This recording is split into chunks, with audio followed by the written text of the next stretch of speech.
ఏనుగు చర్మం పులి చర్మం, ఇవ్వకపోతే నువ్వు కట్టుకునేందుకు ఏం లేదు ఇక్కడ అందుట. అంటే ఆయన అన్నట్ట, పులితోలు ఏనుగుతోలు రెండు దాచిపెట్టాయి, నేను ఏం కట్టుకుంటానో నీకు చూపిస్తాను అన్నట్టు. ఈవిడ కావాలనే పులితోలు ఏనుగుతోలు అయ్యవారికి దొరకకుండా చేసింది. ఈవిడ స్నానం చేసి వచ్చింది కైలాస మానస సరోవరంలో. ఆ తువ్వాలు ఉంటుంది కదండి, అమ్మవారు తుడుచుకున్న తువ్వాలు, అది ఆరేసింది అక్కడ. ఆయన వెంటనే దాన్ని ధరించాట వస్త్రంగా. అమ్మవారు స్నానం చేసి తుడుచుకున్న తువ్వాలని శివుడు ధరించాడు. అదేమిటి అంటే ఇది అచ్చం పులితోలు ఏనుగుతోలు రెండు కలిపినట్టుగా ఉంది అన్నట్టు. ఎందుకని?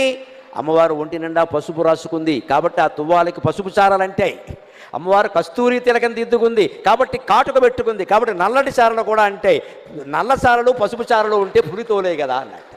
అదండి శివుడి చమత్కారం, అదండి శివుడి అమ్మవారు పరమానంద పడిపోయింది. ఓ నీ ఇల్లు బంగారంగా, దేవాది దేవుడివి, మహానుభావుడివి, నేను తుడుచుకున్న తువ్వాలు నువ్వు కట్టుకోవడం ఏమిటాయి అంటే ఒక్కటే మాట, ఐ లవ్ యూ అన్నట్టు, అంతే, ఇంకేం లేదు ఇక్కడ. అదే లెక్క. నేను నిన్ను ప్రేమిస్తున్నాను.